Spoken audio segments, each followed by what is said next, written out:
ہم جا رہے تھے سفر میں ایک ڈاکٹر صاحب آئے، کہنے کہ مجھے معلوم ہوا کہ آپ افریقہ جا رہے ہیں، دیکھیے یہ 4-5 قسم کی دوائیں یہ ساتھ رکھ لیجیے۔ کیوں؟ کہنے کہ وہاں افریقہ میں یہ بیماری ہے،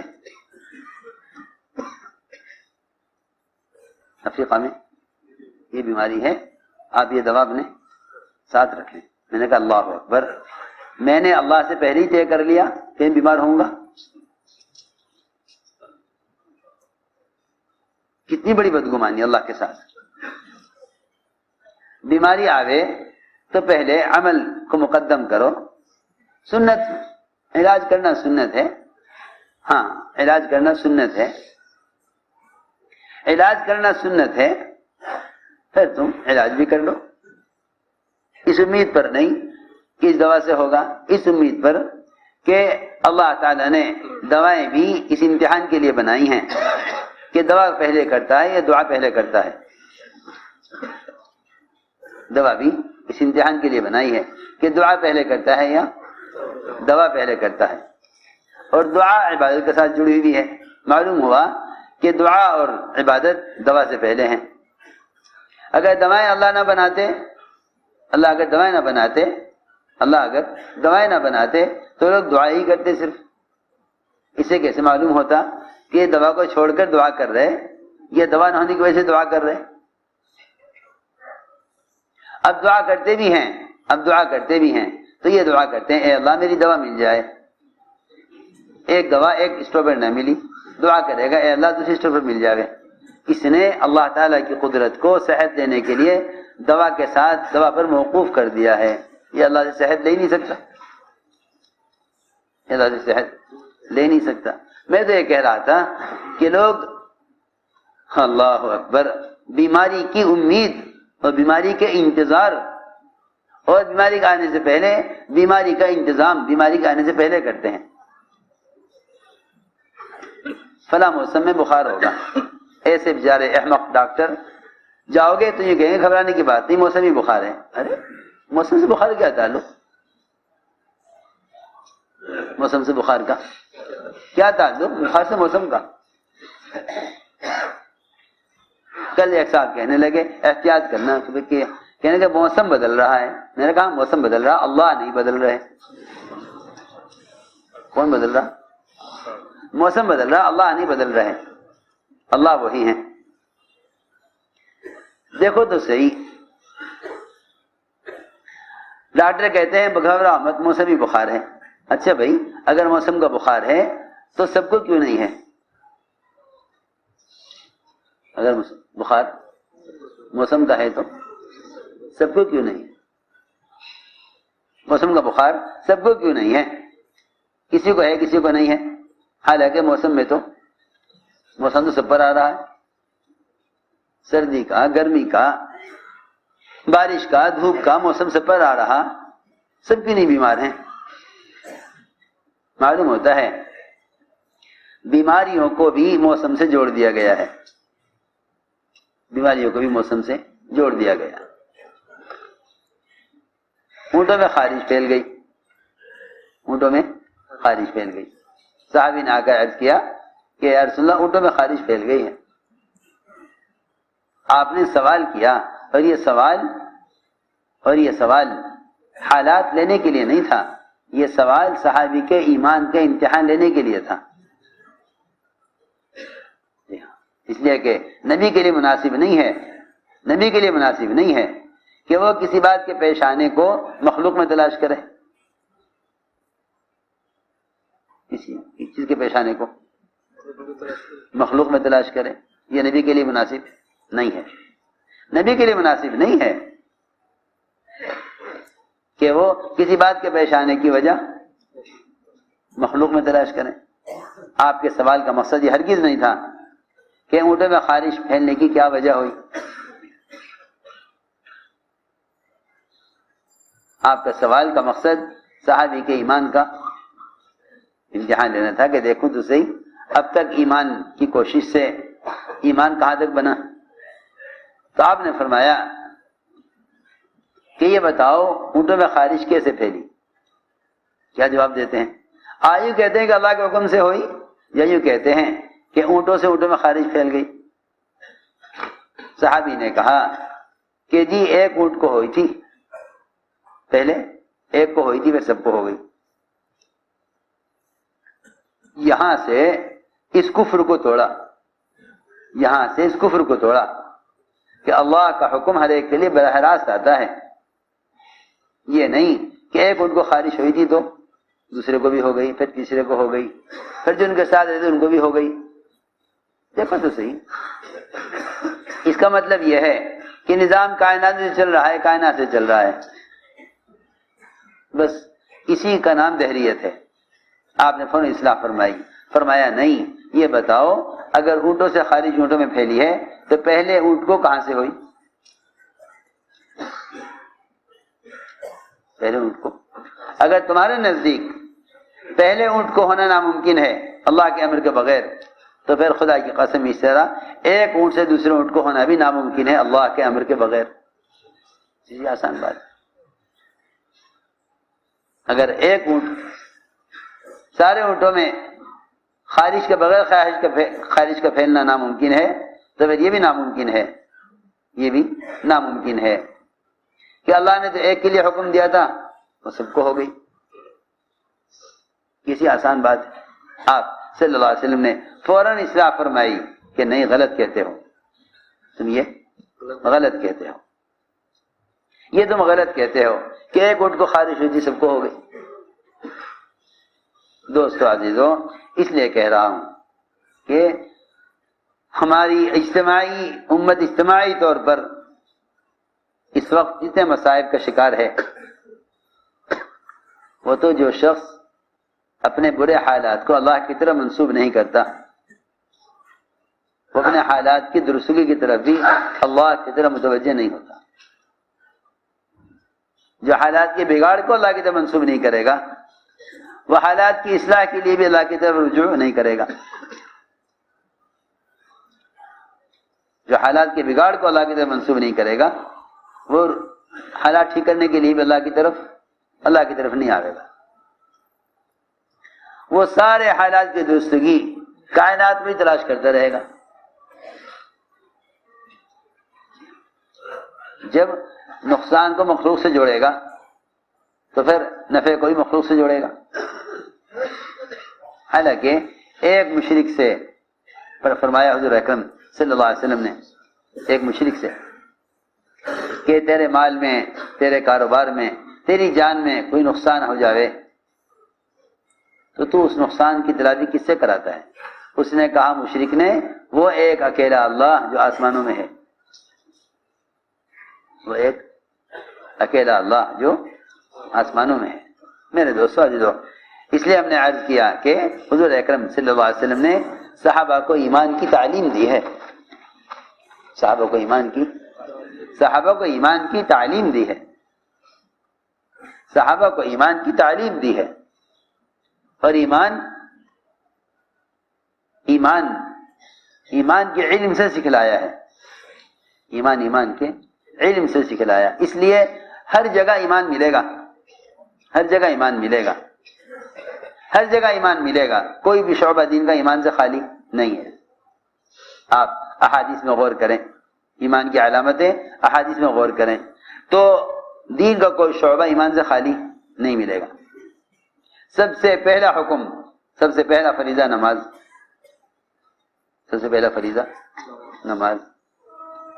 اللہ کی شان، قرآن میں نماز کو بھی ایمان کہا، ما کان اللہ لیضیع ایمانکم، یہاں ایمان کو نماز، یہاں نماز کو ایمان کہہ رہے ہیں، یہاں نماز کو ایمان کہہ رہے ہیں، کیونکہ ایمان والے وہ لوگ ہیں، ایمان والے وہ لوگ ہیں کہ جب انہیں کوئی حکم دیا جاتا ہے، جب انہیں کوئی اگلا حکم، ایمان والے وہی لوگ ہیں جب انہیں کوئی اگلا حکم دیا جاتا ہے تو وہ اگلے حکم سے اختلاف نہیں کرتے۔ ارے سنو تو صحیح، ایمان والے وہی لوگ ہیں کہ جب انہیں کوئی حکم دیا جاتا ہے، کوئی نیا حکم دیا جاتا ہے تو وہ اگلے حکم سے اختلاف نہیں کرتے. ایمان والے وہی لوگ ہیں کہ جب انہیں کوئی حکم دیا جاتا ہے تو وہ اگلے حکم سے اختلاف اور اگلے حکم سے انکار نہیں کرتے.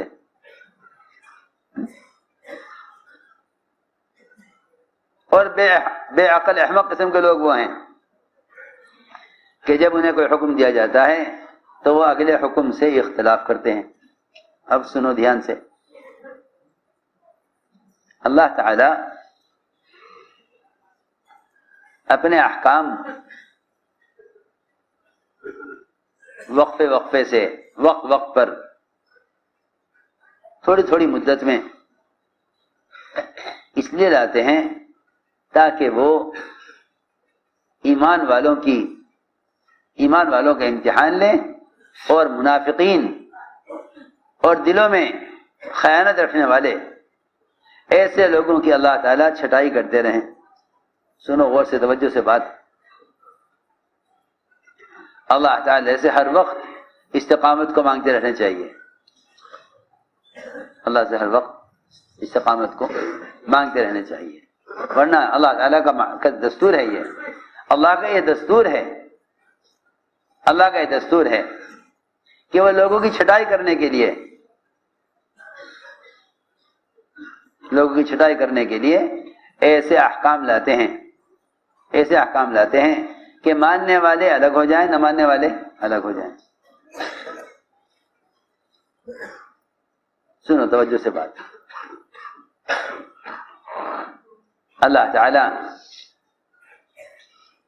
ماننے والوں کو نہ ماننے والوں سے الگ اور نہ ماننے والوں کو ماننے والوں سے الگ کرنے کے لیے حکم لاتے ہیں, صرف دیکھنے کے لیے کہ کون نبی کی اطاعت کرتا ہے کون نہیں کرتا.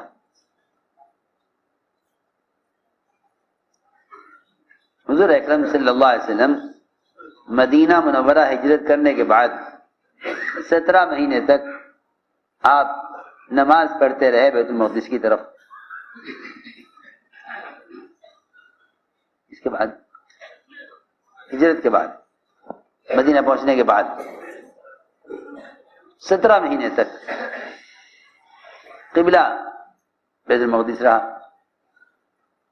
قبلہ بیت المقدس رہا. قبلہ بیت المقدس رہا 17 مہینے تک.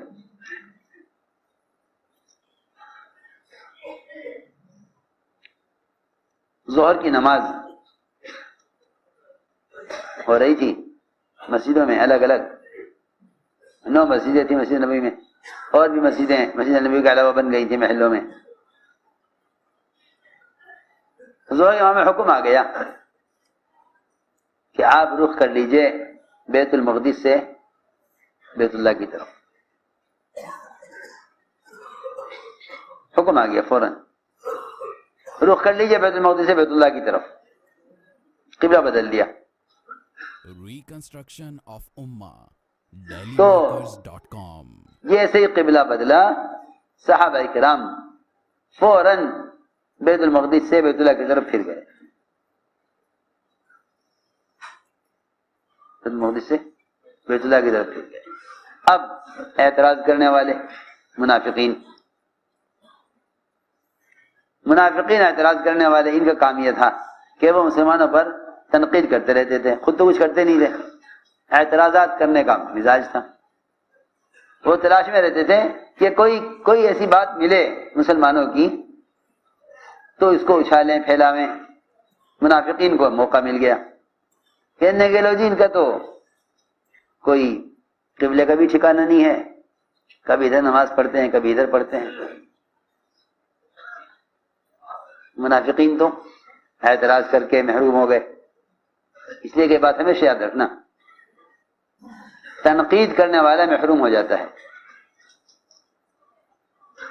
تنقید کرنے والا محروم ہو جاتا ہے. ہمارے ایسا کا ملفوظ ہے کہ ناقد محروم ہوتا ہے, تنقید کرنے والا محروم. سب سے بڑا بے عقل بے وقوف ہے کہ جو آدمی قرآن اور حدیث کی سچی باتوں کا کھل کر انکار کر بیٹھے, اس سے بڑا احمق اور بے عقل کوئی نہیں ہوتا. جو چیزیں قرآن میں احادیث میں واضح ہیں ان کا آدمی انکار کر دے تو وہ بعض مرتبہ انکار کر دیتے ہیں لوگ اپنے تجربات، اپنے معمول کی وجہ سے کہ معمول یہ تھا مگر اب یہ ہونے لگا ہے، اب یہ ہونے لگا ہے، بجائے اس کے کہ آ کر بیٹھو، پوچھو کہ اب کیا حکم ہے اور اب کیا کرنا ہے۔ آدمی اعتراض اور تنقید کر کے عمل کے دائرے سے نکل جاتا ہے۔ سمجھ میں آ رہی بات؟ عمل کے دائرے سے نکل جاتا ہے، عمل کے دائرے سے نکل جاتا ہے، اور بعض مرتبہ آدمی کا تنقید کرنا اسے حق کے انکار تک پہنچا دیتا ہے۔ یہ بہت ڈرنے کی بات ہے۔ تو چنانچہ منافقین نے اعتراض کیا، منافقین نے اعتراض کیا کہ بھئی انہوں نے قبلہ کیوں بدل دیا؟ اور یہود نے اعتراض کیا، یہودیوں نے کہا کہ یہ کیا کیا انہوں نے، ہمارے قبلے کی طرف نماز پڑھتے تھے، انہوں نے ہمارا قبلہ چھوڑ دیا۔ ارے سنو تو صحیح، یہ باتیں سمجھنا بہت ضروری ہے جو میں کہہ رہا ہوں۔ باتیں سمجھنا بہت ضروری ہے، کیونکہ جب سب ایک رخ پر نماز پڑھ رہے تھے، کیونکہ یہود بیت المقدس کو اپنا قبلہ کہتے تھے،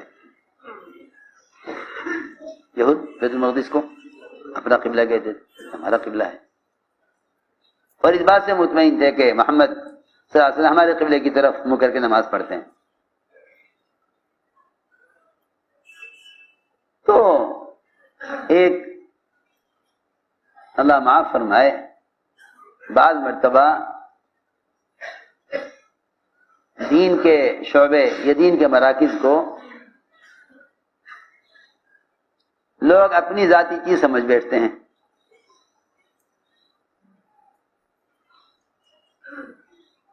انہیں برداشت نہیں ہوتا کہ بھئی ہماری مسجد ہمارا مرکز، حالانکہ ساری مسجدیں اللہ کی ہیں، ساری مسجدیں اللہ کی ہیں، ساری مسجدیں اللہ کی ہیں۔ جب آپ نے رخ بدلا بیت المقدس سے بیت اللہ کی طرف تو یہودیوں کو اشکال ہوا، یہودیوں کو اشکال ہوا کہ انہوں نے قبلہ کیوں بدل دیا۔ تیسرے صبح احمق وہ کفار، انہیں امید ہو گئی، انہوں نے کہا اچھا اب محمد صلی اللہ علیہ وسلم ہمارے قبلے کی طرف آ رہے ہیں۔ یہ کفار کہتے تھے کہ بیت اللہ ہمارا قبلہ ہے اور بیت المقدس یہودیوں کا قبلہ ہے۔ یہودی تو یوں معترض کہ ہمارا قبلہ چھوڑ دیا، اور کفار یوں خوش ہو گئے کیا بھی ہے ہمارے قبلے کی طرف آ گئے۔ ارے سنو تو صحیح، کیسا عجیب قصہ ہے۔ بس میں تم سے یہ کہنا چاہتا ہوں کہ جو لوگ خود اپنی ذات سے حق پر قائم نہیں ہوتے، اپنی ذات سے حق پر قائم نہیں ہوتے، وہ صبح شام اس چکر میں لگے رہتے ہیں کہ کون ہماری طرف ہے، کون ان کی طرف ہے، کون ہماری طرف ہے، کون ان کی طرف ہے، حالانکہ ایک ہی طرف ہے کہ سب اللہ کی طرف، سب اللہ کی طرف۔ تو پھر اللہ، سب اللہ کی طرف، ساری مسجدیں اللہ کے لیے، ساری مسجدیں اللہ کی۔ ایسا پھٹا مسلمان اور ایسی تفریق پڑی مسلمانوں میں کہ انہوں نے اللہ کی مسجدوں کو اپنی مسجدیں بنا لیا، یہ ہماری مسجد، یہ تمہاری مسجد۔ حالانکہ مسجد تو دو حصوں میں تقسیم جب ہو سکتی ہے جب پہلے قبلہ تقسیم ہو۔ میری بات سمجھ میں آ رہی؟ جب قبلہ تقسیم نہیں تو مسجد تقسیم ہو سکتی ہے؟ ہو ہی نہیں سکتی۔ جب قبلہ ایک ہے، ہاں بھائی اس مسجد کا رخ ہوتا، دوسری طرف اس مسجد کا رخ ہوتا قبلے کی طرف، کعبے کی طرف، تب تو کہا جاتا کہ بھئی یہ مسجد ہماری، یہ مسجد ہماری۔ جب ساری مسجدوں کا قبلہ ایک ہے تو پھر مسجد تقسیم ہو سکتی ہے؟ ہو ہی نہیں سکتی۔ وہ تو لوگ کہتے ہیں ہماری مسجد ہے، حالانکہ ساری مسجدیں اللہ کی، ساری مسجدیں ساری مسجدیں اللہ کی. تو کفار نے یہ کہا کہ اب یہ ہمارے قبلے کی طرف آ رہے ہیں، اب یہ تھک گئے کوشش کرتے کرتے، ہاں جی دین کی دعوت دے دیتے تھے، اب یہ تھک گئے ہیں. اب انہوں نے سوچا ہے کہ بھئی چلو نعوذ باللہ نعوذ باللہ ان کافروں کے ساتھ ہی مل جاؤ، اکثریت ان کی ہے. کیونکہ آج کل لوگ یہ سمجھتے ہیں کہ بھئی دیکھو جن کی لاٹھی ان کی بھینس، جن کی لاٹھی ان کی بھینس، کہ بھئی یہ دیکھو اقتدار کس کے ہاتھ میں ہے. اور یہ دیکھنا چاہیے کہ بھئی اکثریت کن کی ہے. نہیں، نبی اس چیز کو نہیں دیکھتے کہ کن کے ہاتھ میں قوت ہے، کن کی اکثریت ہے. نہیں، وہ تو اکیلے ہوں تو بھی اللہ کے امر کو دیکھتے ہیں، ہزار میں ہو تو بھی اللہ کے امر کو دیکھتے ہیں. یہ کوئی بات نہیں کہ اگر اکثریت کے غلط تو وہ صحیح ہو جائے، اور اگر صحیح کو صحیح کہنے والے تھوڑے ہوں تو وہ غلط ہو جاوے. ایسا نہیں ہوتا. دین تو واضح ہے، دین تو واضح ہے، روشن ہے، کھلا ہوا ہے. اکثریت اقلیت سے دین کے حق و ناحق صحیح غلط ہونے کا اقلیت اکثریت سے کوئی تعلق نہیں ہے. تو میں نے عرض کیا کہ اللہ نے انہیں احمق کہا ہے جنہوں نے صحابہ کرام کے آپ کے ساتھ نماز میں گھوم جانے کو پر اعتراض کیا. اللہ نے ان کو احمق کہا، اللہ نے ان کو احمق کہا. کفار، منافقین اور یہود، یہ تین قسم کے لوگ مراد ہیں. اس سے تین قسم کے لوگ مراد ہیں. تو انہوں نے یہ کہا کہ کیونکہ تم نے اپنا قبلہ بدل دیا، تم لوگوں نے اپنا قبلہ بدل دیا، لہذا اس کا مطلب یہ ہے کہ اب تک تم سب کام غلط کر رہے تھے تو تمہاری پچھلی نمازیں سب ضائع ہو گئیں. اگر قبلہ وہ صحیح تھا تو ادھر کیوں آئے، اور اگر وہ غلط تھا یہ صحیح ہے، پچھلی نمازوں کا اب کیا ہوگا. یہ بات چلائی. ارے سنو تو صحیح، یہ بات چلائی منافقین نے کہ بھئی ان کے اگر قبلہ وہ صحیح تھا تو کیوں بدلا، اور اگر وہ غلط تھا یہ صحیح ہے تو پچھلی نمازوں کا ان کی کیا ہوگا. اس کا اللہ نے جواب دیا جسے میں بتانا چاہتا تھا. اللہ نے اس کا جواب دیا، ما کان اللہ لیضیع ایمانکم، اللہ تمہاری نمازوں کو ضائع نہیں کریں گے. صلاۃ نہیں فرمایا، ایمان فرمایا. کیوں؟ اس لیے کہ ہم نے قبلہ بدلا ہے تمہاری اطاعت کا امتحان لینے کے لیے. قبلہ بدلا ہے اطاعت کا امتحان لینے کے لیے. تم نکلے ایمان والے، تم نکلے ایمان والے کہ تم نے نبی کے ساتھ ساتھ اپنا رخ بدل دیا. اور ہم نے یہ اس لیے کیا تھا تاکہ ہم جان لیں، دیکھ لیں، چھٹائی کر دیں کون آپ کے ساتھ قبلے کی طرف، بیت اللہ کی طرف پھر جاتا ہے اور کون اپنی ایڑیوں کے بل پلٹ جاتا ہے اور نبی کے طریقے سے اور نبی کی اطاعت سے انکار کر دیتا ہے. یہ تھی بات. تو میں نے یہ کہا کہ یہاں اللہ نے کلمے کو ایمان کہا، کلمے کو ایمان کہا، اور نماز کو بھی ایمان کہا، نماز کو بھی ایمان کہا. ما کان اللہ لیضیع ایمانکم، اللہ تمہاری نمازوں کو ضائع کرنے والے نہیں ہیں. میں عرض کر رہا تھا کہ ایمان کو عبادات میں بھی دیکھو، ایمان کے عبادات میں بھی دیکھو.